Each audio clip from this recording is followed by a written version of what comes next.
Hi everyone, मुझे पता है 3 तारीख को आपका सोशियोलॉजी का पेपर है। तो इस वीडियो में हम बात करने वाले हैं बेस्ट स्ट्रेटेजी जो सोशियोलॉजी में आपको 100% स्कोर करने में हेल्प करेगी। इस एक वीडियो को देखने के बाद आपके सारे डाउट्स क्लियर हो चुके होंगे। आपके पास एक परफेक्ट स्ट्रेटेजी होगी जिससे आप 100% स्कोर कर रहे होगे।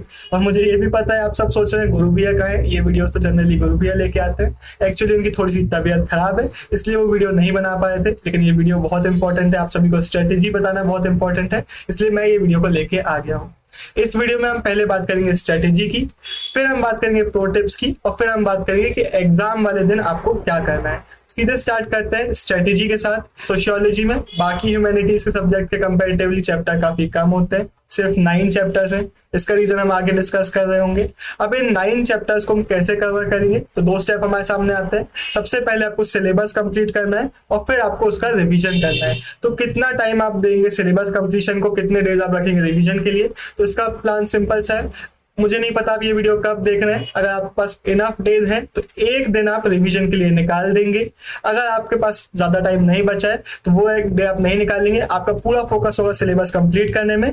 फिर जितना आपके पास टाइम बचेगा सिलेबस कंप्लीट होने के बाद में, उसमें आप रिवीजन करेंगे या फिर एग्जाम डे पे सुबह आप उठ के रिवीजन करेंगे। अब हम पहले बात कर लेते हैं सोशियोलॉजी थोड़ा डिफरेंट कैसे है।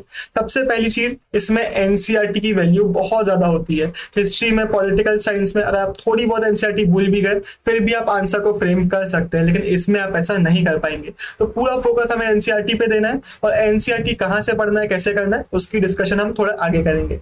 सेकेंड पॉइंट है टर्मिनोलॉजी।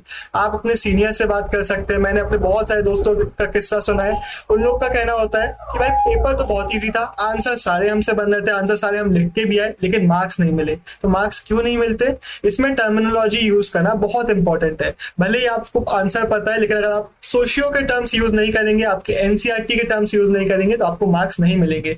इसलिए भी एनसीईआरटी की इंपॉर्टेंस बहुत बढ़ जाती है। फिर थर्ड पॉइंट है कंफ्यूजिंग। आप सबको पता ही होगा यार कि सोशियो का 1 चैप्टर पढ़ो, 2 चैप्टर पढ़ो, पूरा दिमाग घूम जाता है, समझ में भी नहीं आता है, भूलने भी लगते हैं। तो इसका सोल्यूशन भी मैं आपको दे रहा हूँ।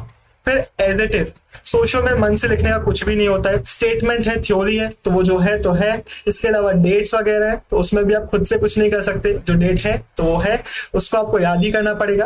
तो इसके लिए भी हम कुछ बात कर रहे होंगे।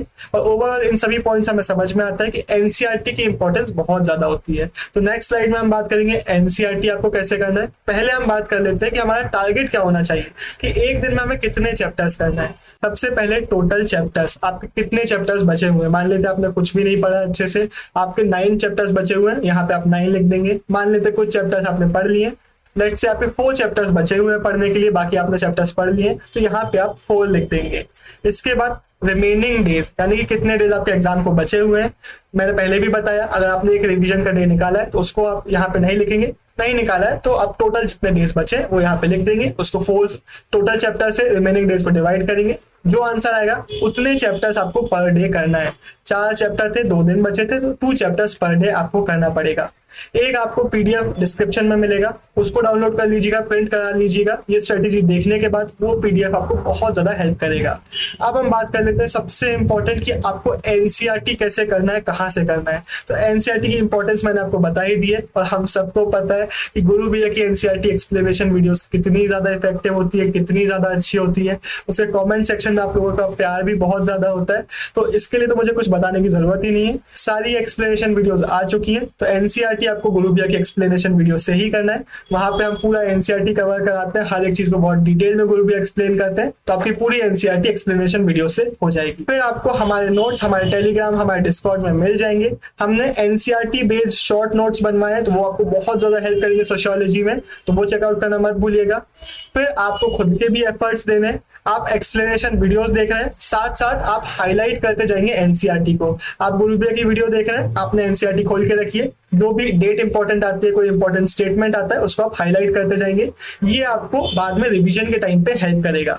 और फिर नोट्स, बहुत सारे लोग बोलते हैं नोट्स बनाना है नहीं बनाना है, इसका बहुत कंफ्यूजन होता है। तो आपको नोट्स नहीं बनाना है। अब इतना हमारे पास टाइम नहीं बचा है कि आप नोट्स में अपना टाइम वेस्ट करें। और वैसे भी है, हमने आपको इतना मटेरियल प्रोवाइड कर दिया है, हमारे नोट्स के बाद आपको खुद के नोट्स बनाने की अब जरूरत नहीं है। अब सिर्फ चैप्टर पढ़ लेने से चैप्टर प्रिपेयर नहीं हो जाता, उसके आपको क्वेश्चन आंसर्स भी करने होते हैं। और ये सोशियोलॉजी की बहुत बड़ी एक दिक्कत है कि इसके कहीं पे भी अच्छे रिसोर्सेस अवेलेबल नहीं है। आपको कोई अच्छी बुक अवेलेबल नहीं मिलेगी मार्केट में, कोई भी ऐसी वेबसाइट नहीं है जहां पर हमें सारे अच्छे क्वेश्चन देखने को मिल जाए, अच्छे आंसर्स देखने को मिले। इसके लिए हम क्या करेंगे यार, सेकेंड बुक की पूरी फसना पक्का है आ चुकी है। फसना पक्का है बहुत ज्यादा इंपॉर्टेंट है, इसको आप गलती से भी स्किप नहीं करेंगे। इसी से सारे क्वेश्चंस आपको देखने को मिलने वाले हैं बोर्ड एग्जाम्स में। तो इसलिए सेकंड बुक के लिए तो पूरा फसना पक्का है आ चुकी है। होपफुली गुरु भैया की तबीयत बहुत जल्दी से सही हो जाएगी, तो बाकी के चैप्टर्स की भी फसना पक्का है आ जाएगी। तो जैसे ही फसना पक्का है आती है आप उसको पढ़ेंगे, और फसना पक्का है के अलावा आपको किसी और सोर्स में भटकने की जरूरत नहीं पड़ेगी क्वेश्चंस के लिए। वैसे मैं फसना पक्का है नहीं बना सकता क्योंकि सोशियोलॉजी मेरी एक्सपर्टीज नहीं है, इसलिए आई एम होपिंग कि गुरु भैया जल्दी से ठीक हो जाएंगे।